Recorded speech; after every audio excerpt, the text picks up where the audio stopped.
Hi, it's the old guy Bob, ready to read another story to grandchildren.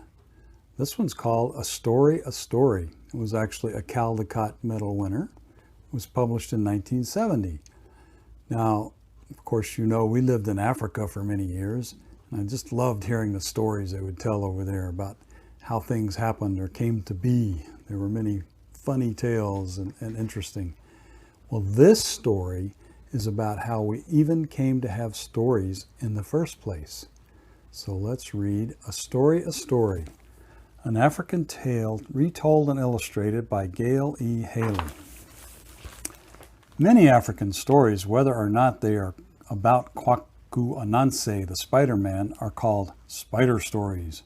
This book is about how they came to be. Spider stories tell how small, defenseless men or animals outwit others and succeed against great odds. These stories crossed the Atlantic Ocean in the cruel ships that delivered slaves to the Americas. Their descendants still tell some of these stories today. Anansi has become Anansi in the Caribbean Isles, while he survives as Aunt Nancy in the southern states. You will find many African words in this story. If you listen carefully, you can tell what they mean by their sounds. At times, words and phrases are repeated several times. Africans repeat words to make them stronger. For example, so small, so small, so small means very, very small.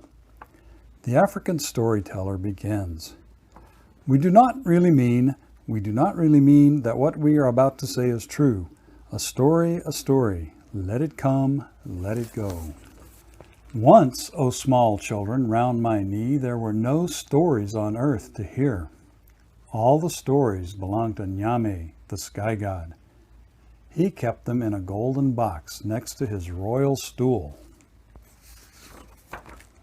Anansi, the Spider-Man, wanted to buy the sky god's stories, so he spun a web up to the sky. When the sky god heard what Anansi wanted, he laughed. Twe, twe, twe, the price of my stories is that you bring me Osebo, the leopard of the terrible teeth, Mboro, the hornet who stings like fire, and Mwatia, the fairy whom men never see. Anansi bowed and answered, I shall gladly pay the price. Twe, twe, twe, chuckled the sky god. How can a weak old man like you, so small, pay my price? But Anansi merely climbed down to earth to find the things that the sky god demanded. Anansi ran along the jungle path, yeridi, yeridi, yeridi, till he came to Osebo the leopard of the terrible teeth. Oh, Anansi, said the leopard, you are just in time to be my lunch. Anansi replied, As for that, what will happen will happen. But first let us play the binding game. The leopard, who was fond of games, asked, How is it played? With vine creepers, explained Anansi. I will bind you by your foot and foot, then I will untie you, and you can tie me up. Very well, growled the leopard, who planned to eat Anansi as soon as it was his turn to bind him. So Anansi tied the leopard by his foot, with the vine creeper. Then he said, Now, Osebo, got that wrong. You are ready to meet the sky god. And he hung the tied leopard in a tree in the jungle. Next, Anansi cut a frond from a banana tree and filled a calabash with water. He crept through the tall grass, sora, till he came to the nest of Mboro, the hornets who sting like fire. Anansi held the banana leaf over his head as an umbrella. Then he poured some of the water in the calabash over his head. The rest he emptied over the hornet's nest and cried, It is raining, raining, raining. Should you not fly into my calabash so that the rain will not tatter your wings? Thank you, hummed the hornets as they flew into the calabash. Foom! Anansi quickly stopped the mouth of the gourd. Now, Mbora, you are ready to meet the sky god, said Anansi.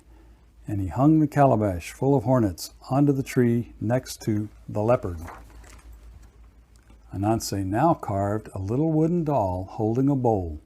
He covered the doll from top to bottom with sticky latex gum. Then he filled the doll's bowl with pounded yams. He set the little doll at the foot of a flamboyant tree where fairies like to dance. Anansi tied one end of a vine round the doll's head, and holding the other in his hand, he hid behind a bush. In a little while, Mwatia, the fairy whom no man sees, came dancing, dancing, dancing to the foot of the flamboyant tree. There she saw the doll holding the bowl of yams. Mwatia said, "Come, baby, I am hungry. May I eat some of your yams?" Anansi pulled at the vine in his hiding place so that the doll seemed to nod its head. So the fairy took the bowl from the doll and ate all the yams. "Thank you, Gum Baby," said the fairy, but the doll did not answer. "Don't you reply when I thank you," cried the angered fairy. The doll did not stir. "Gum Baby, I'll slap your crying place unless you answer me," shouted the fairy. But the wooden doll remained still and silent. So the fairy slapped her crying place. Whack! Paw! Her hand stuck fast to the Gum Baby's sticky cheek. "Let go of my hand or I'll slap you again." Paw! She slapped the doll's crying place with her other hand. Now the fairy was stuck to the Gum Baby with both hands, and she was furious. She pushed against the doll with her feet, and they also stuck fast. Now Anansi came out of hiding. "You are ready to meet the sky god, Mwatia," and he carried her to the tree where the leopard and the hornets were waiting. Anansi spun a web round Osebo, Mboro, and Mwatia. Then he spun a web to the sky. He pulled up his captives behind him and set them down at the feet of the sky god. "Oh, Nyame," said Anansi, bowing low. "Here is the price you ask for your stories. Osebo, the leopard of the terrible teeth. Mboro, the hornets who sting like fire. And Mwatia, the fairy whom men never see."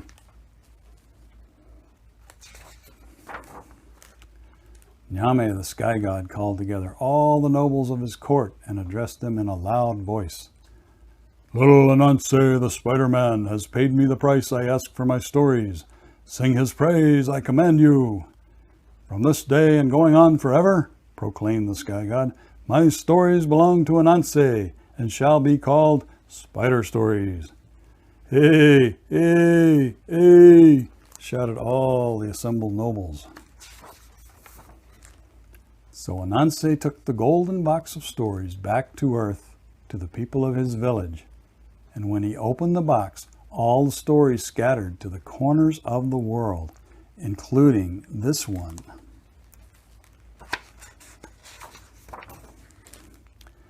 This is my story which I have related. If it be sweet, or if it be not sweet, take some elsewhere, and let some come back to me. The end of A Story, an African Tale.